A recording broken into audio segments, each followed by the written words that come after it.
Mesdames et messieurs, bonsoir. Bienvenue dans cette édition du 19h30. Voici les titres.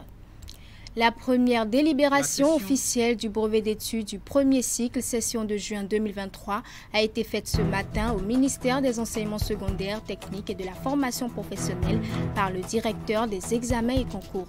83 755 candidats sont déclarés admissibles au diplôme, soit un taux de 69,21% sur le plan national. Vous suivrez dans un instant un extrait de la délibération. Les pèlerins à bord du premier vol du Hajj 2023 sont de retour au Bercail. Nous allons suivre dans ce journal leurs impressions sur les dispositions prises par l'État béninois pour l'effectivité de ce voyage à la Mecque. Et enfin, l'Agence nationale du domaine et du foncier a tenu une séance d'échange ce vendredi avec ses différents partenaires. Ce fut l'occasion pour l'ANDF de présenter à ces derniers les nouvelles réformes en matière foncière et domaniale. Voilà pour les titres, mesdames et messieurs. À nouveau, bonsoir. 83 755 candidats sont déclarés admissibles au diplôme du brevet d'études du premier cycle, session de juin 2023, soit un taux de 69,21% sur le plan national. Ces chiffres sont issus de la première délibération officielle faite ce matin au ministère des Enseignements secondaires, techniques et de la formation professionnelle par le directeur des examens. La première place au plan national est occupée par le département du Sud, avec un taux d'admissibilité de 119,36%, tandis que celui de l'Aliborie vient en dernière position avec un taux de 54,90%. Voici un extrait de la délibération. La session du BPC 2023 donne un pourcentage de 69,21%. qui se décline comme suit. Au niveau départemental, au rang premier, département du Zou, avec 79,36%. Les enfants sont venus dans ce centre au rang deuxième, département des collines, on a appris le chinois, avec 78,92%. la culture générale et au rang troisième, département du littoral, parce que ça me permet d'être avec 74,88%. La culture générale. Au rang quatrième, département du plateau, avec 71,67%. Au rang cinquième, département du Mono, avec 71,43%. Au rang sixième, département du Bordeaux, avec 71,34%. Et d'offrir aux enfants un cadre Au rang d'apprentissage des langues septième, en cette département période du de Koufou, vacances. De leur temps, de leur avec argent et de leur énergie pour 70,67%. enseigner aux enfants les rudiments de la culture générale. Au rang Au-delà de la huitième, culture générale, département de l'Atakura, voyez-vous, avec 68,29%. Au rang neuvième, département de l'Atlantique, avec 66,02%. Au rang dixième, département de l'Ouémé, avec 64,71%. Au rang onzième, département de la Donga, avec 60,51%. Au rang douzième, département de l'Aliborie, avec 54,90%. Les candidats admissibles sont attendus à partir du lundi 10 juillet pour les épreuves sportives. Roger Koudo a dit nous sur des propos recueillis par Estelle Kakba et Eder Ronkwevi. Au total, les candidats admissibles sont attendus dans les centres pour subir les épreuves d'oral et sportives à compter du lundi 10 et le mardi 11 juillet 2023 à partir de 7 heures. Pour une gestion efficiente de l'effectif des candidats admissibles dans les centres, en vue de se ceux qui ont composé en PCT le mardi après-midi sont ceux que nous attendons uniquement au cours de la journée du lundi dans les centres. Donc, ceux qui ont composé en langue le mardi après-midi sont priés d'attendre tranquillement à la maison. Ils sont attendus dans les centres le mardi, ce qui permet de décongestionner les attroupements et d'assurer une gestion efficiente de l'effectif des candidats admissibles dans les centres. Je présente mes félicitations aux candidats et à leurs parents. Bon vent pour la suite. Je vous remercie. Toutes nos félicitations aux heureux candidats et du courage à ceux qui n'ont pas pu tirer le meilleur du jeu. Parlons à présent du Hajj 2023. Les pèlerins à bord du premier vol de cette année sont de retour au Bénin après un séjour réussi et un voyage dans des conditions satisfaisantes. Ils sont revenus au petit matin de ce vendredi. Ils apprécient positivement les dispositions prises par l'État béninois pour l'effectivité de ce voyage à la Mecque et sont heureux d'avoir honoré les rites religieux. Suivons leur impression dans ce reportage de William Cliquant et Henri Gonti. 4h19 à Cotonou, sur le tarmac de l'aéroport Cardinal Bernardin Ganti, les 305 pèlerins du premier groupe de voyageurs à la Mecque foulent le sol béninois.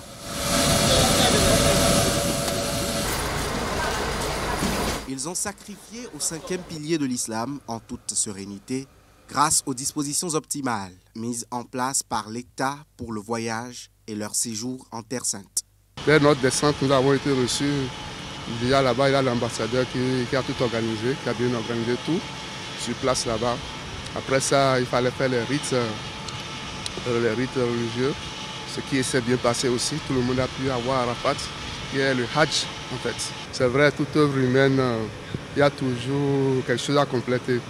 Mais globalement, tout est bon, tout s'est bien passé. Nous avons imploré notre Dieu et nous sommes sûrs qu'il a compris ce que nous avons demandé. Tous ceux qui ont contribué, vraiment, les remercie. Et il faut vraiment le reconnaître. La plus belle femme, elle ne peut qu'offrir que ce qu'elle a. Parce que c'est un monde fou et vraiment, ce n'est pas facile. Mais merci, merci pour tout ce que vous avez eu à faire, vraiment, pour nous. Merci beaucoup. Ce vol est le premier d'une série de 9, devant contenir chacun 305 pèlerins à bord des appareils. Plus de 2700 personnes donc ont pu effectuer le Hajj de cette année, la 3e depuis la réforme de l'organisation de cet événement annuel de grande portée. Je peux dire que c'est un Hajj, une édition assez éprouvante. Et d'autant que depuis le début jusqu'à maintenant, il y a vraiment eu beaucoup de sollicitations, il y a eu beaucoup de situations, de quoi qu'il fallait dénouer, mais l'organisation et la discipline ont fait que nous avons pu malgré tout nous en sortir. Et cela nous rappelle simplement qu'ils reviennent avec beaucoup de grâce qu'ils pourront déverser sur ce pays parce qu'on en a besoin. Chaque année, on voit des améliorations en fait. Vous voyez la façon dont l'organisation au départ et à l'arrivée sont orchestrées avec une délocalisation complète en fait, de toutes les opérations aéroportuaires en fait, sur un site dédié, ce qui permet en fait, aux pèlerins de pouvoir partir de manière sereine. Il y a encore de petites choses à améliorer, mais au global, ce qu'on peut dire, c'est qu'il y a une nette amélioration par rapport aux années précédentes et c'est une réforme importante qu'on va poursuivre et puis je crois qu'il y aura une amélioration encore par rapport à l'année prochaine. Le dernier vol de retour de la Mecque est attendu à Cotonou le vendredi prochain. En vue de se conformer aux normes internationales, le laboratoire d'essais et de recherche en génie civil a reçu un diplôme reconnu par le système ouest-africain d'accréditation. La cérémonie de remise s'est déroulée ce vendredi 7 juillet 2023 au ministère de l'Industrie et du Commerce. Suivons le compte-rendu de cette cérémonie avec Ali Moumouni. L'instant est solennel pour le laboratoire d'essais et de recherche en génie civil, l'RGC. Mais le diplôme qu'il reçoit ce jour est une prouesse qui ennoblit le Bénin. Fierté exprimée donc lors de la remise de l'accréditation qui passe par les mains du représentant du ministre du Commerce et celui du ministre du Cadre de vie. Nous nous réjouissons aujourd'hui de noter l'engouement grandissant que connaissent au Bénin ces structures pour l'accréditation. Par ailleurs, si l'un des obstacles était le coût de l'accréditation, il est heureux de constater que par la présence du système ouest-africain d'accréditation mis en place par l'UEMOA, Cette accréditation est devenue beaucoup plus accessible aujourd'hui. Les questions de qualité revêtent pour nous un caractère hautement prioritaire dans la mesure où elles conditionnent l'accès facile de nos produits aux marchés régionaux et internationaux. Elles augmentent, si elles sont maîtrisées, la compétitivité de nos produits et contribuent à valoriser nos ressources. Le laboratoire d'essais et de recherche en génie civil rejoint désormais la liste des 7 structures béninoises accréditées par le système ouest-africain d'accréditation. Il représente le 2e dans le domaine du BTP au plan national et obtient grâce à cette reconnaissance les privilèges en ce qui concerne, entre autres domaines, l'analyse granulométrique, l'analyse équivalente du sable et l'analyse Proctor. À travers cette accréditation, le laboratoire d'essais et de recherche en génie civil donne l'assurance que ces prestations alliant célérité et meilleur rapport qualité-prix demeureront toujours irréprochables, comme cela avait été dans le passé, pour le bonheur des acteurs, professionnels et partenaires que vous êtes, ainsi que pour les bénéficiaires des constructions. Le laboratoire d'essais et de recherche en génie civil est désormais certifié ISO IEC 17025-2017. C'est le fruit d'un long processus bouclé par une évaluation. À travers cette démarche, le LERGC se conforme aux nouvelles dispositions de l'UEMOA en se faisant accréditer par le système ouest-africain d'accréditation SOAC. Le projet intégré de restauration et d'amélioration de la valeur des terres et des écosystèmes forestiers dégradés est officiellement lancé. Il s'agit d'une initiative du ministère du Cadre de vie et du Développement durable pour une meilleure résilience climatique au Bénin et l'éradication des contraintes en matière de gestion des terres. Reportage. Le projet intégré de restauration et d'amélioration de la valeur des terres et des écosystèmes forestiers dégradés pour une meilleure résilience climatique au Bénin entre désormais dans sa phase active. C'est un projet qui a pour objectif de promouvoir des systèmes de production durables et résilients au climat sur des terres dégradées dans les coins chauds de la déforestation au Bénin. Le présent projet entre dans le cadre de la mise en œuvre des politiques et stratégies du Bénin en matière de gestion durable des terres et restauration des écosystèmes forestiers.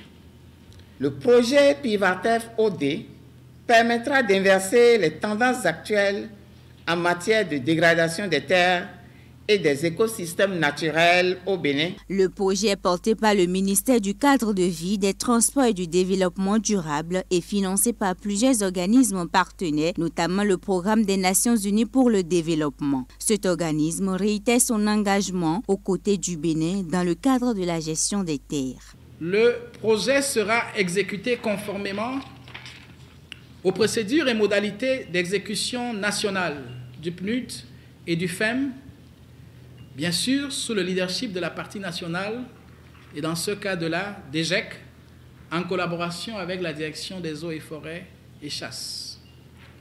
La restauration des terres et des forêts dégradées favorise la résilience économique, la création d'emplois, l'augmentation des revenus et la sécurité alimentaire.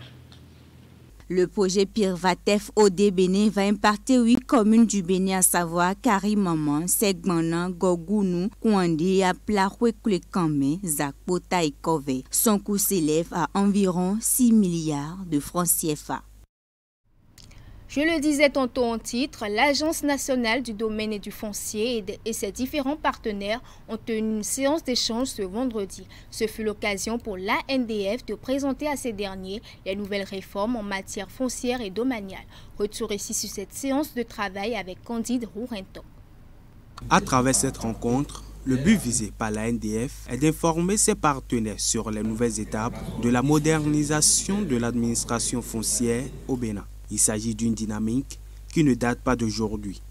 Il n'aura échappé à personne que depuis 2016, le gouvernement du président Patrice Talon a engagé d'importantes actions de réforme foncière, particulièrement du cadre technique de gestion foncière et domaniale à la République du Bénin. Et ceci avec pour finalité la dématérialisation de l'administration foncière et domaniale ainsi que des procédures. Il y a beaucoup de choses qui ont été faites depuis lors, mais il se trouve que certains ne sont pas informés et il y a également certains de nos partenaires qui sont appelés à se familiariser dorénavant avec les nouvelles procédures qui sont des procédures informatisées, des procédures dématérialisées, étape première. Au cours de ce rendez-vous d'échange, qui a connu la présence d'institutions foncières, de notaires et d'experts géomètres, un exposé d'environ 30 minutes a été présenté sur les nouvelles réformes en matière foncière et domaniale. Avec 50 764 parcelles intégrées à la base de données, par rapport, il y a 182 382 parcelles. La NDF se modernise pour faire du foncier un outil de développement. C'est l'essentiel à retenir. À la fin de l'exposé, une discussion à bâton rompu sera menée entre les participants. Ici, le directeur général de la NDF et son équipe ont apporté des réponses aux différentes préoccupations avant de formuler quelques recommandations. Les informations vous sont envoyées directement sur votre téléphone. Donc ce service est actuellement fonctionnel et ça travaille correctement. Grâce aux réformes en cours dans le secteur foncier et domanial, les propriétaires terriens pourront désormais, depuis l'écran de leur smartphone, procéder en toute sécurité à une demande de titre foncier. Cela leur permettra de gagner du temps et d'échapper à la mafia foncière. La Jeune Chambre internationale a lancé la 12e édition de l'Académie de leadership du Bénin. Il s'agit d'une session de formation ayant pour objectif de renforcer les capacités des jeunes leaders et potentiels leaders. Les participants auront droit durant 5 jours à un programme de renforcement intensif sur les outils du leadership et les clés de l'entrepreneuriat. Leroux Bellou. C'est une tradition qui se perpétue année après année à la Jeune Chambre internationale. Ce geste symbolique lance ainsi les activités de la 12e édition de l'Académie de leadership au Bénin.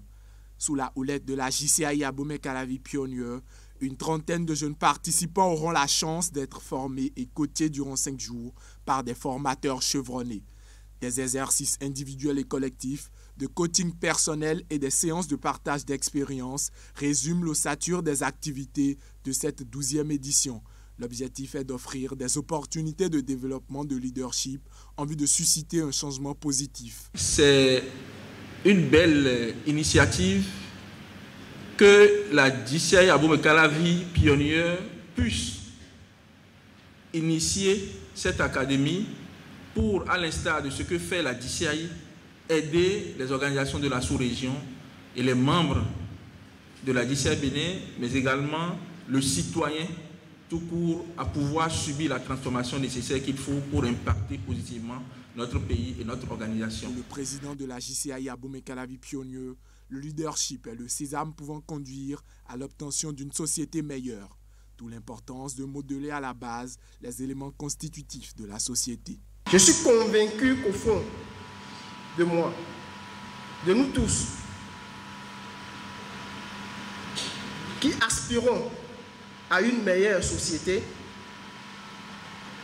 nous qui voulons la paix sociale, le progrès économique, nous qui voulons une vraie démocratie, que le leadership est la clé. Pour le docteur Malik Gominan, parrain de cette 12e édition de l'Académie de leadership du Bénin, l'initiative est une opportunité énorme à saisir par la jeunesse. C'est ceux qui ne s'en sortent pas qui se plaignent. Ceux qui se forment et se mettent au goût du jour, il y aura toujours de place pour eux. Et des occasions comme l'Académie, ce sont des occasions vraiment tout bénéfiques pour la jeunesse, pour acquérir le leadership. Il n'y a pas une méthodologie pour apprendre à marcher. On s'y met, on tombe, on se relève, on se remet, on retombe jusqu'à ce que l'on apprenne à marcher. Ainsi va la vie et ainsi va le leadership. Le thème de cette édition 2023 de l'Académie de leadership au Bénin, s'articule autour de créativité et réussite à l'heure de l'intelligence artificielle. Le réseau des femmes d'impact du numérique a repris ce vendredi ses activités et entend apporter des solutions digitales appropriées aux besoins spécifiques des femmes. Les membres ont surtout mis l'accent sur le programme portant sur la formation professionnelle des femmes via le numérique. Pour l'occasion, une cérémonie a été organisée par ces femmes et présidée par le représentant du ministre d'État Abdoulaye Biotchani. Voici le compte-rendu de Wuliat Sanoussi.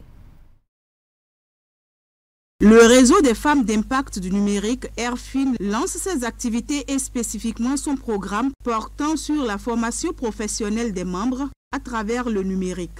Créé le 31 mars 2023, l'objectif global du réseau est d'assurer l'autonomie numérique et économique des femmes entrepreneurs par le biais des technologies de l'information et de la communication. Le digital n'est plus une option, mais une obligation.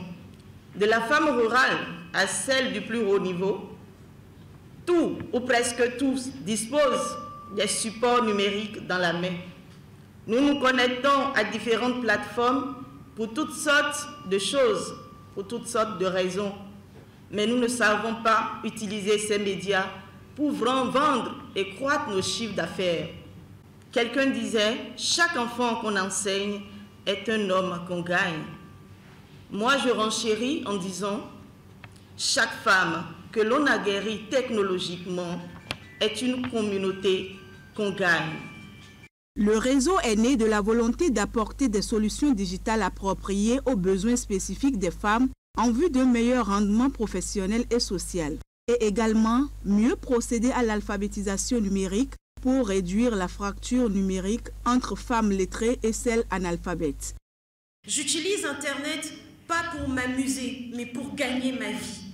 J'utilise Internet parce que Internet permet aux femmes une certaine liberté que des fois le terrain ne permet pas. Internet permet d'avoir une page gratuite, d'ouvrir sur Twitter, sur Facebook, sur LinkedIn, sur TikTok, pour vendre ses produits, mais pour se vendre aussi. Grâce à Internet, j'ai vu des femmes doubler leur chiffre d'affaires. Je voudrais dire aujourd'hui aux femmes qui soient lettrées ou illettrées que Internet peut sauver votre vie. Le numérique est l'une des priorités majeures du Bénin qui s'y investit à travers différentes réformes. Raison pour laquelle le gouvernement soutient l'initiative de ces femmes entrepreneurs. Le ministère du Développement et de la coordination de l'action gouvernementale mesure toute la portée des présentes assises et espère bien que, en tout cas, les résultats que nous allons obtenir à travers ces assises, ces résultats pourront être mis en œuvre pour vraiment accompagner nos mamans afin d'avoir une vie prospère. Madame la Présidente, je prends l'engagement ici, au nom du ministre d'État, de voir dans quelle mesure mener des actions de recherche pour voir comment développer des outils spécifiques pour nos mamans, pour les accompagner dans leurs actions de développement. Le réseau des femmes d'impact du numérique est un creuset constitué d'une cinquantaine de coopératives regroupant 5000 membres. Il s'est doté le 29 mai dernier des tests statutaires qui régissent son fonctionnement. Dans l'optique d'apporter de la nouveauté et d'être davantage plus proche de ses abonnés, le réseau de téléphonie mobile MTN Bénin initie le guichet automatique pour ses services. La directrice générale de la société a procédé à l'ouverture du premier guichet à Cotonou, entièrement autonome. Cette innovation permet aux abonnés d'accéder à tout moment aux services GSM et Mobile Money. Les détails dans ce reportage de Hugues Viningbe présenté par Leroux Pelou. 2, 3, bravo! Poursuivant la dynamique de la campagne Près de toi, prêt pour toi, le réseau de téléphonie mobile MTN Bénin met à la disposition de sa clientèle un guichet automatique de service. À travers cet outil révolutionnaire, MTN Bénin réaffirme son engagement envers ses abonnés. Launch of this new ATM service means that you can... Et nous croyons fermement que l'innovation apporte une valeur, une plus-value à nos abonnés. Et c'est dans cet élan justement que nous avons mis en place cette innovation, ce guichet de service qui permet à tout le monde d'avoir accès aussi bien aux services qu'aux opérations mobile money 24 heures sur 24, 7 jours sur 7. Customers better and brighter. Aussitôt mis en service, le guichet automatique de service reçoit son tout premier client. L'opération effectuée est un retrait d'argent. Après ce essai réalisé avec succès, l'intéressé nous confie ses impressions. Vraiment, c'est vraiment un espoir. C'est la première au Bénin. Et c'est rapide. Et vraiment, déjà hier, dans la nuit, j'ai eu un souci pareil. J'ai envoyé quelqu'un tard à Cotonou pour me prendre de l'argent. Et il y avait quelqu'un qui devait l'amener. Celui-là a pris un ZIM, il n'avait pas d'argent. Ils n'ont pas d'espèces. Vers les toits rouges, ils ont cherché les mobile money fatigués. Toute la nuit presque. Ça n'a pas été facile. Avec ça, je vous jure, bon Dieu, que je suis sidéré. Le guichet automatique de service du réseau de téléphonie mobile MTN Bénin est livré avec une gamme riche et variée de services qui simplifient la vie aux abonnés. D'abord, il faut dire que ça répond à un besoin de faire bénéficier les avantages d'un monde moderne numérique à tous les Béninois, comme notre mission le demande. Le deuxième intérêt, c'est le gain de temps. Vous l'avez vu tout à l'heure, il y a un client qui a fait un retrait d'argent à peine en moins d'1 minute. Donc vous gagnez du temps en retirant de l'argent, vous gagnez du temps en achetant de la carte SIM vierge, vous gagnez du temps en venant faire des opérations pour réinitialiser par exemple votre code PIN, votre code Me2You, pardon. Et troisième avantage, c'est la disponibilité 24 heures sur 24. Aujourd'hui, il n'y a plus de soucis à se faire. Vous avez besoin d'argent à 2 h du matin, à 3 h du matin. Vous venez ici, vous allez pouvoir faire un retrait facilement. Actuellement disponible uniquement à l'agence MTN d'Erevan sur la route de l'aéroport de Cotonou, ce guichet automatique de service est le premier d'un vaste projet. En d'autres termes, dans un avenir proche, c'est tout le Bénin qui pourra profiter de cette innovation. Et pour finir, après 2018, c'est la commune de Dongbo qui accueille à nouveau la journée olympique édition 2023. Organisée par la mairie en partenariat avec les 2 comités olympiques et sportifs au plan national et international, cette journée a pour but de réunir la population de la commune autour d'activités sportives et ludiques. Suivons. C'est à Dongbo que le lancement de cette édition de la journée olympique a été effectué. Si cet événement est dédié au sport et au divertissement, il sera marqué par plusieurs communications qui seront présentées par les membres du Comité olympique national. Ils vont nous entretenir sur les bienfaits de la pratique des activités physiques et sportives et sur la philosophie et les valeurs éducatives de l'olympisme. Demain 8 juillet 2023, nous allons leur donner la preuve de notre engagement en nous mobilisant massivement autour des activités sportives, ludiques et culturelles inscrites au programme de l'édition 2023 de la journée olympique à Dongbo. De son côté, le président du Comité olympique national a saisi l'occasion pour faire l'historique de l'olympisme.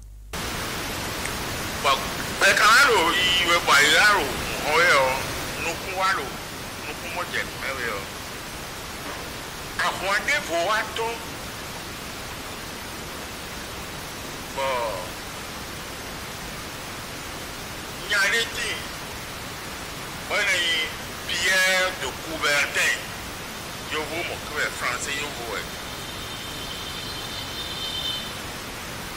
Et ouais, les fois avec Kakabo, Toho et ton Java, et une beau bibilia.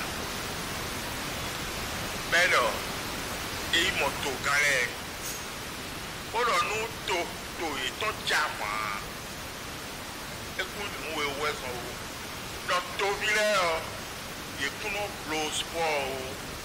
Le lancement de l'édition 2023 de la journée olympique a été précédé de la visite du chantier de construction du Centre Olympe Africa d'Akpamé. Il s'agit d'un projet initié par le Comité olympique national au profit de la population de Dongbo. Le maire exprime sa satisfaction pour le choix porté sur sa commune. Lorsque l'œuvre va s'achever, cela va changer.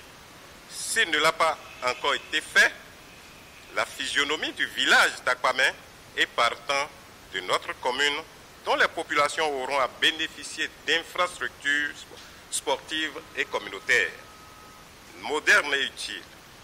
C'est pour cela que je lance dès à présent un appel à toutes les filles et à tous les fils de Dangbo pour qu'ils fassent de ce centre un bien commun à exploiter et à entretenir selon les règles de l'art.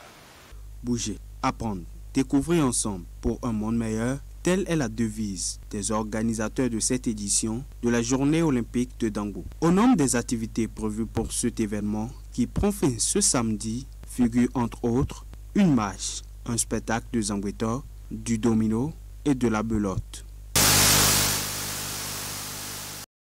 Fin de cette édition. Mesdames et messieurs, merci de nous avoir suivis. Le bulletin d'information, c'est à 22h30. Bonne soirée à chacun et à tous.